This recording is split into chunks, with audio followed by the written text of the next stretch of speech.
हरि ओम हरि ओम हरि ओम। श्री गणेशाय नमः। श्री माता पितृभ्यां नमः। श्री गुरुभ्यो नमः। श्री राधा कृष्णाभ्यां नमः। श्रीमद्भागवत महापुराण की जय। श्रीमद्भागवत महात्म की जय। प्रातः स्मरामि गणनाथ वनाथ बन्धुं सिंदूरपुर परिशोभित गंधयुग्मम् उद्दंड विघ्न परिखंड चंड दंड माखंड आदि सुरनायक वृंद वृंदम लंबोदरम परम सुंदरम मेकदंतम रक्तांबरम त्रिनयनम परम पवित्रम उद्धत्तिवाकर्निभोजलकान्तिकान्तम विघ्नेश्वराय सकल विघ्न हरं नमामि। श्री गणेश भगवान की जय। गुरुर्ब्रह्मा गुरुर्विष्णु गुरुर्देवो महेश्वरः गुरुर्साक्षात् परब्रह्म तस्मै श्री गुरुवे नमः। मनोजवं मारुततुल्यवेगं जितेन्द्रियं बोधिमतां वरिष्ठं वात्मजं वानरयोतमुख्यं श्रीरामदूतं शरणं प्रपद्ये। श्रीरामदूतं शरणं प्रपद्ये। श्रीरामदूतं शरणं प्रपद्ये। अतुलितबलधामं हेमशैलावदेहं धनुज बन किसानं ज्ञानिनाम् अगणं सकल गुण निधानं वानराणां देशं रघुपति प्रिय भक्तं वात जातं नमामि तं। श्री संकट मोचन महावीर जंगबली की जय। राम भक्त श्री हनुमान जी महाराज की जय। ब्रह्मा मुरारी त्रिपुरांतकारी भानु शशि भूमि सुतो बुधस्य गुरुस्य शुक्रः शनि राहु केतवे कुर्वन्तु सर्वे मम सुप्रभातम्।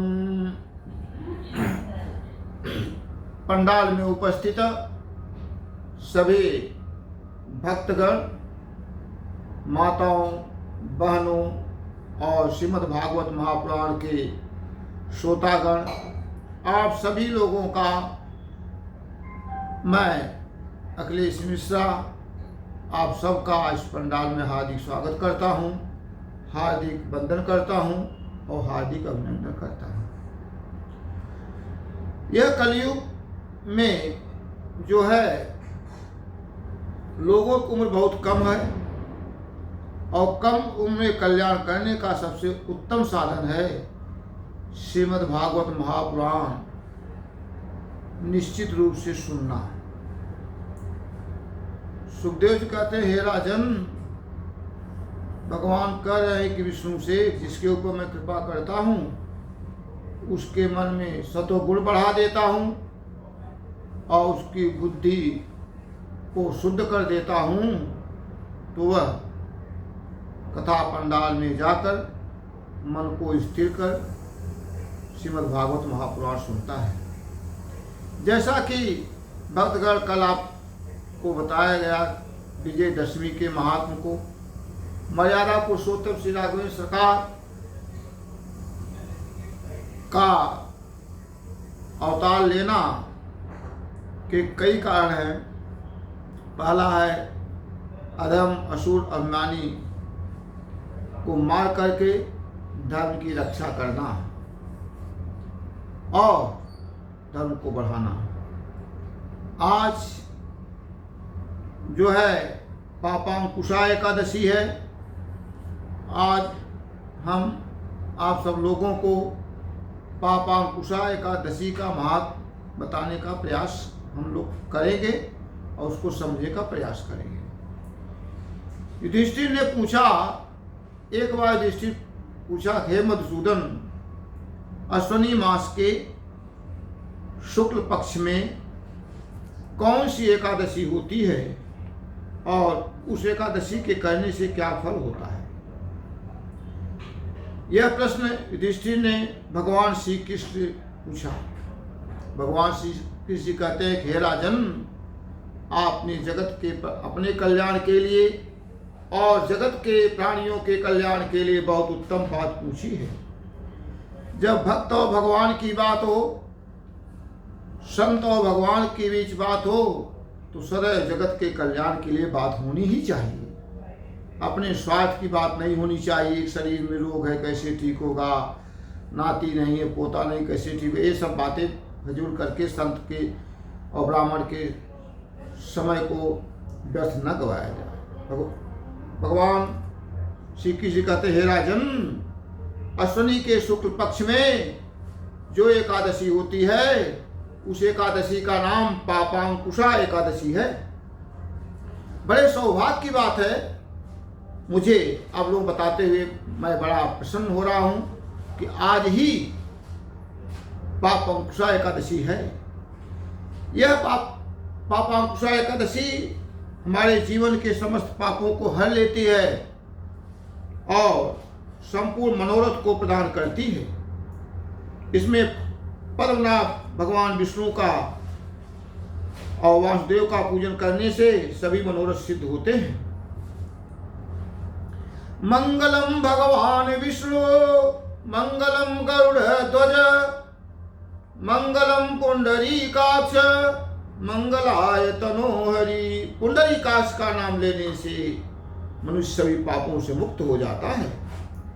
जितेंद्रीय मनुष्य चिरकाल तक जो कठोर तपस्या करते थे, उस तपस्या करने से जो फल प्राप्त होता है, वही फल आज अश्विनी मास के शुक्ल पक्ष में पापांकुशा एकादशी के महत्व को सुनने से मिल जाता है।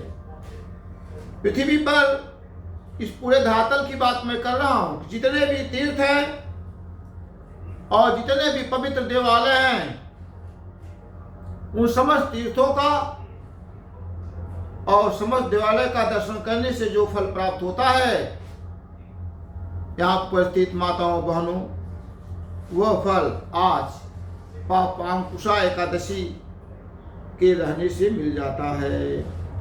आज के दिन क्या करना चाहिए, ध्यान दें।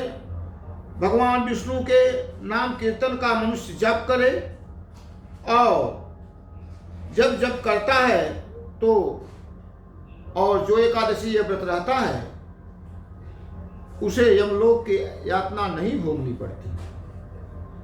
और साथ साथ जो जानकर या अनजाने में भी अगर एकादशी का महत्व हो जाता है, तो भी उसका अनंत गुना फल मिलता है। भगवान विष्णु के लोक में वह जो है स्थान पाता है। इसी प्रकार विष्णु भक्त को चाहिए वो सदैव भगवान शिव की निंदा न करे, और शिव भक्तों को चाहिए को सदैव जो विष्णु भगवान की निंदा नहीं करे। जो मनुष्य भगवान विष्णु और भगवान शिव की निंदा करता है, उसे घोर रौरव नरक में डालकर तब तक पकाया जाता है जब तक 14 इंद्रों की उम्र पूरी नहीं हो जाती। यह एकादशी व्रत स्वर्ग प्रदान करने वाला है और मोक्ष प्रदान करने वाला है। साथ साथ इसका क्या फल होता है कि यह एकादशी, यह शरीर में रोग है तो शरीर को निरोगी बना देता है तथा सुंदर स्त्री, धन एवं मित्र देने वाला है। श्री भगवान श्री कृष्ण कहते हैं कि राजन, मात्र आज के व्रत रहने से, जो व्रत रहता है, जो कथा सुनता है, जो कथा सुनाता है, उसके जीवन में वर्तमान में भी सब प्रकार के धन प्राप्त होते हैं, सब प्रकार का सुख प्राप्त होता है और शरीर निरोग रहता है। अंत समय जब आता है तो भगवान विष्णु के धाम को जाता है।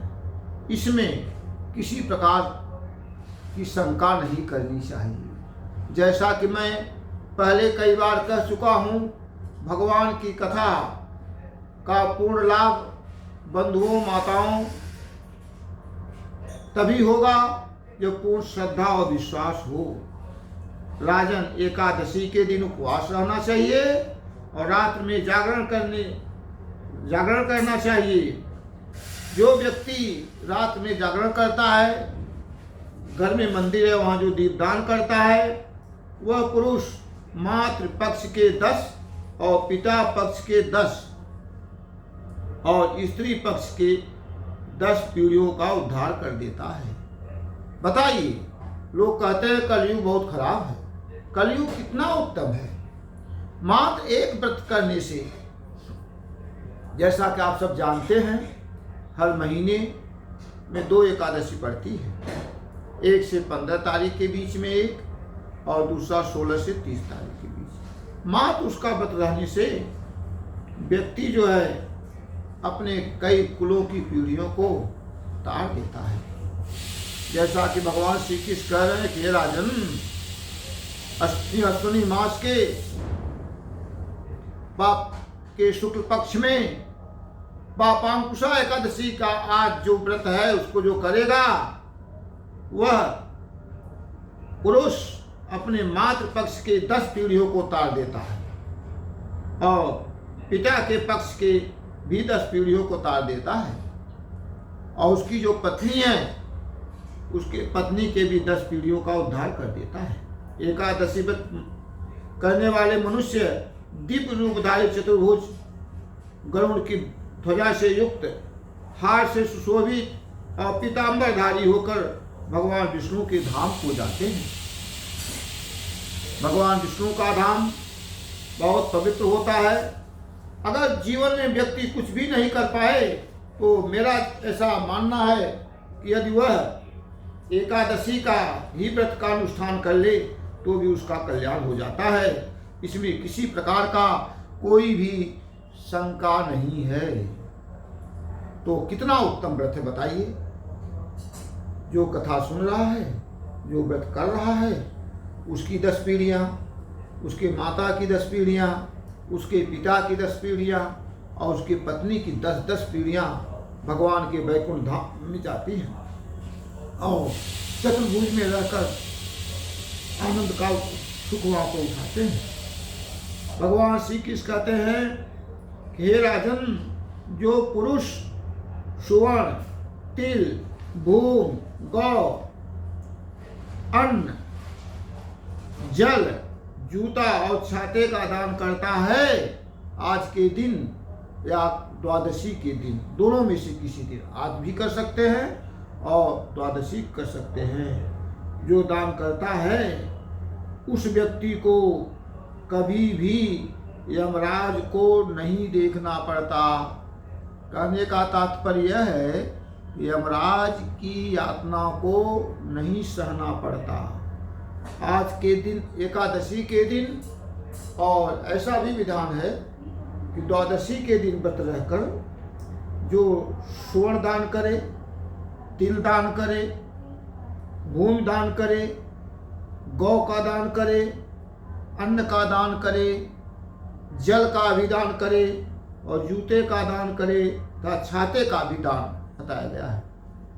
इन सब में से यथाशक्ति के अनुसार अवश्य सब नहीं कर पाए तो इसमें से कोई एक अवश्य दान करना चाहिए। जो श्रीमद् भागवत कहता है उसको दान करें, जो ब्राह्मण हैं, संत हैं, उन्हें निश्चित दान करें। दान करने से क्या होता है, कलयुग में बताया गया कि दान ही एक चरण शेष बचा है जिसके करने से व्यक्ति का उद्धार हो जाता है। जैसा मैंने पिछले क्रम में कहा, धर्म के 4 चरण में से 3 चरण समाप्त हो गए, केवल दान बचा है। एक संत का भाव है कि खाया पिया अंग लगेगा, खाया पिया अंग लगेगा, दान दिया तो संग चलेगा, और यदि बच गया तो जंग लगेगा। यदि खाते, धन की 3 गति होती है भक्तों, उत्तम गति, मध्यम गति और अंतिम गति, अधोगति जिसको कहते हैं। उत्तम गति यह है कि संत ब्राह्मण को अपनी शक्ति के अनुसार धन का दान करें। धन की उत्तम गति है। नहीं हो सके तो 1/10 दशांश भाग अवश्य दान करना चाहिए। यदि मान लो कोई बहुत कृपण है, दान नहीं करता, तो उस धन का भोग करे, अच्छे ढंग से रहे, खाए पिए और ठीक ढंग से अच्छे संस्कार चरित्र में जी करके जीवन निर्वाह करे। बहुत सारे लोग ऐसे हैं भक्तों, धन तो है, न तो दान ही करते हैं, न तो अपने जीवन में अच्छे ढंग से रहने के लिए, खाने के लिए अच्छे ढंग से व्यवस्था ही करते हैं। हमेशा कहते रहते हैं मुझे भगवान ने कुछ नहीं दिया, भगवान कुछ नहीं दिया। ऐसा नहीं करना चाहिए। ये परम पवित्र मनुष्य शरीर तो प्रदान किया है। जो ये दोनों नहीं करते, फिर उसके धन का जंग लगता है। उसके खानदान कोई ऐसा लड़का लड़की पैदा हो जाएगा जो कि चरित्रहीन होगा और शराबी जुआरी का वह निकल जाएगा और धन को नष्ट कर देगा और साथ साथ कई पीढ़ियों को भी डुबो देगा। श्री कृष्ण भगवान कहते हैं कि हे राजन, जो मानव यदि पाप से मुक्त होना चाहता है, श्री हरि के लोक में जाना चाहता है और यमराज के दूत का दर्शन नहीं करना चाहता, उसे निश्चित ही यथाशक्ति स्नान करने के बाद दान देना चाहिए। जो होम, स्नान, जप, ध्यान और यज्ञ आदि पूर्ण कर्म करने वाले हैं, उन्हें भयंकर यातना नहीं देखनी पड़ती। साथ साथ श्री कृष्ण भगवान कहते हैं हे राजन, कुछ और महत्वपूर्ण बात विशेष रूप से है। जो पापांकुशा एकादशी व्रत रखते हैं, ये कथा सुनते सुनाते हैं, उनको क्या होता है कि उनका जीवन दीर्घायु होता है, सतन जीव, कम से कम 100 वर्ष जीव। कल मैंने बताया था कलयुग की उम्र में कम से कम 100 वर्ष तो जिए, और जो ये व्रत रहता है 100 वर्ष कम से कम जीता है और वह धनवान होता है। कुलीन और निरोगी देखे जाते हैं, वे पहले से पुण्यात्मा होते हैं। पुण्यात्मा का क्या अर्थ है कि जो दीर्घायु हो, जो स्वस्थ हो, जो धनवान हो। ये सब होने के बाद भगवान के भक्तों में भगवान का चरित्र और भक्तों के चरित्र सुनने में जिनका मन सदैव लगा रहता हो, वह बहुत भाग्यवान होते हैं और वही पहले से पुण्यात्मा भी माने जाते हैं। पुण्यात्मा पुरुष ऐसे ही देखे जाते हैं, धनवान रहें, निरोगी रहें, शरीर में कोई रोग न रहे, दीर्घायु रहें, संत ब्राह्मण की सेवा करते रहें। एक संत कहा कि सबसे सुखी कौन? कोई तन दुखी, कोई धन दुखी, कोई मन दुखी। कोई संसार में कोई धन से दुखी है, कोई तन से दुखी है, कोई मन से दुखी है। दुखिया सब संसार। सुखी कौन है? सुखी राम कृष्ण के दास। कोई धन दुखी, कोई तन दुखी, कोई मन दुखी। किसी का तन ठीक है तो मन में रोग है, कोई मन ठीक है तन में रोग है, कोई तन और मन दोनों ठीक है धनहीन है। सुखी कौन है? सुखी केवल राम कृष्ण के दास, जो भगवान की श्री राम के, भगवान श्री कृष्ण की शरणागति ले लेते हैं। और जो शरणागति ले लेते हैं उन्हीं को एक कथा प्राप्त होती है। जैसे आप मैं कहता हूँ भगवान की कृपा से ही कथा मिलती है और सब कुछ प्रारंभ से मिलता है। और जो आज व्रत रहते हैं उनको अधिक कहने से क्या लाभ? मनुष्य पापों से दुर्गति में जो यदि कोई पड़ा है तो मुक्त हो जाता है। और आज के व्रत रहने वाला जो व्यक्ति है वह स्वर्ग में जाते हैं। हे राजन, तुमने मुझसे जो कुछ पूछा था उसके अनुसार पापांकुशा महात्मा ने वर्णन किया और इसका जो फल है वह अनंत गुना है। जितना भी कहा हूं इससे भी बहुत ज्यादा है। मनुष्य को अपने जीवन में प्रयत्न पूर्वक विधिवत जो है किसी न किसी प्रकार से एकादशी का व्रत रहना चाहिए और एकादशी के दिन श्रीमद् भागवत महापुराण का दर्शन हो जाए, उनका कथा हो जाए, भगवान श्री कृष्ण के चरित्र का श्रवण हो जाए तो सोने में सुहागा। जो व्यक्ति एकादशी के दिन श्रीमद् भागवत कथा नहीं सुनता, शास्त्रों में बताया गया वो अपने हाथ से अपने गले में फांसी लगा लेता है। अतः आपने मुझसे पूछा था, तो आज जो मनुष्य भागवत, आज जो मनुष्य जो है अश्विनी माह के शुक्ल पक्ष में पापांकुशा एकादशी का व्रत करेंगे, वे भगवान साक्षात वैकुंठ में जाएंगे और उन्हें किसी प्रकार का कोई दुख नहीं होगा। वो मनुष्य पाप की दुर्गति में नहीं पड़ेंगे। जय जय जय श्री सीताराम, जय जय जय श्री सीताराम, जय जय जय श्री सीताराम।